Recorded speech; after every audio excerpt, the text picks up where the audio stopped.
and welcome to your next video on the cell cycle and mitosis. So we've talked a little bit about how the mitochondria is responsible for making ATP. We don't really know what that is yet, but we do know our cells have energy.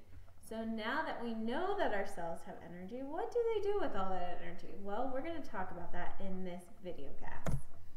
So we're going to make a new cell. So what do? An organism's cells are constantly reproducing to make new cells. So reproduce. How can a cell reproduce? You might think that only humans or animals reproduce. Well, cells reproduce as well. We need it on the cellular level in order to get it on the organism level. So first, we're going to talk about different types of reproduction. The first type of reproduction is asexual reproduction. This type of reproduction, asexual, meaning there's only one parent. The offspring are identical to the parent. Now, the offspring are the children, and we're going to call them clones because they are exactly identical. There is no difference. If you look at this picture over here, we see a bunch of yeast going through what is called budding. And budding is a form of asexual reproduction where the yeast just make a new one of themselves. And we actually use yeast in things that you eat, like bread. Asexual reproduction has many purposes. In multicellular organisms like you and me, it provides growth of the organism. So from the time you were a small child, you grew via asexual reproduction. So we go through both asexual and sexual reproduction. The growth of the fertilized egg to an adult. From the time you were conceived, you were going through asexual reproduction. And repair and replacement of cells in an adult. If you get a bruise, if you scrape your knee, anything that you do, your body is going to go through asexual reproduction to replace those cells and to heal your body. However, in unicellular organisms, it's going to create an entirely new organism. So with bacteria, with yeast, all of those different unicellular organisms, they're going to get a whole new organism. So this process is called mitosis. Anytime we go through asexual reproduction and we create a brand new cell that is exactly like the one before, it is called mitosis. So sexual reproduction, this type of reproduction means that there are two parents and the offspring are different from the parents. So you have a mom and a dad, but you are not just like your mom and you are not just like your dad. You are a mixture of the two because we combined your DNA to get you, or your mom and dad's DNA to get you. So you are different from the parents, and that's a key factor in sexual reproduction. The purpose is to join the egg and the sperm to create offspring, and this is how humans reproduce.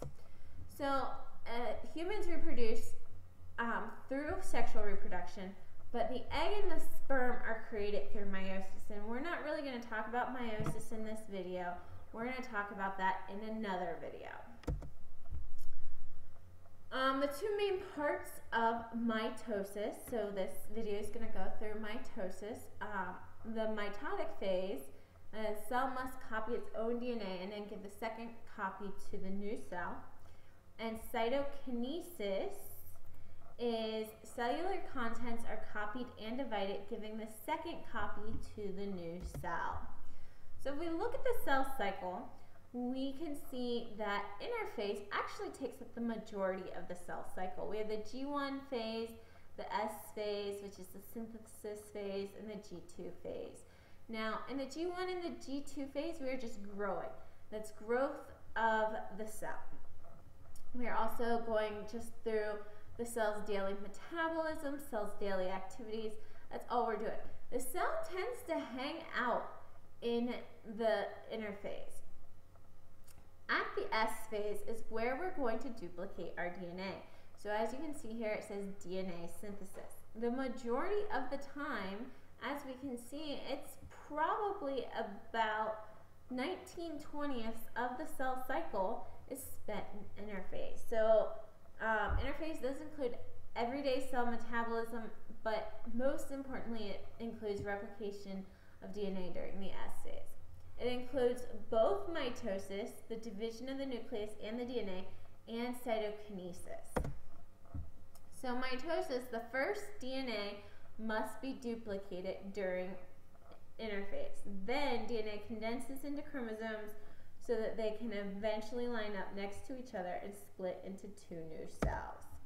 So we have 4 distinct phases of mitosis. This does not include interphase. Interphase is part of the cell cycle. It is not part of mitosis. We have prophase, metaphase, anaphase, and telophase. So some DNA terminology you're going to want to know for these phases. Chromatin is loose complex of DNA, and protein, it's just, think of a ball of yarn. That's what your DNA looks like kind of in your nucleus as chromatin. And then chromosomes are condensed visible chromatin, and you start to see in prophase. Sister chromatins are identical arms of duplicated chromosomes. This is where we see those X's, but they are exactly the same. Those arms are identical. And then the centromere is the region where chromatids are held together. So if we take a look at this picture, this is your chromosome right here. This is your sister chromatid. These parts are exactly the same. There's nothing different. They're just replicated. So this is a chromosome, this is a sister chromatid, and over here we can see what our chromatid looks like. Remember I said it looked like a ball of yarn in your nucleus? Well, that picture definitely shows that. Okay, so our first phase of the mitotic phase is going to be prophase. Now remember, we have interphase before, which is where we're going to duplicate our DNA. So prophase is where the chromatin is condensing into sister chromatids, and the nuclear envelope is starting to disintegrate. And we can see this nuclear envelope here starting to disintegrate. We already are starting to see these sister chromatids, and we see the centrioles and spindle fibers starting to form here as well. Now in metaphase, the sister chromatids attach to the spindle fibers and line up in the middle at the metaphase plate. So metaphase, middle, metaphase plate, all of that kind of goes along with each other. But know that they're going to line up in the middle. And then once they line up in the middle, they're going to have these spindle fibers attached to them. Next we have anaphase. Anaphase is where the sister chromatids are pulled apart into opposite ends of the cell. So remember, these were just the exact same. They were replicated and now they're being pulled apart. And then we have telophase. Chromosomes unwind here, so they're becoming chromatin again.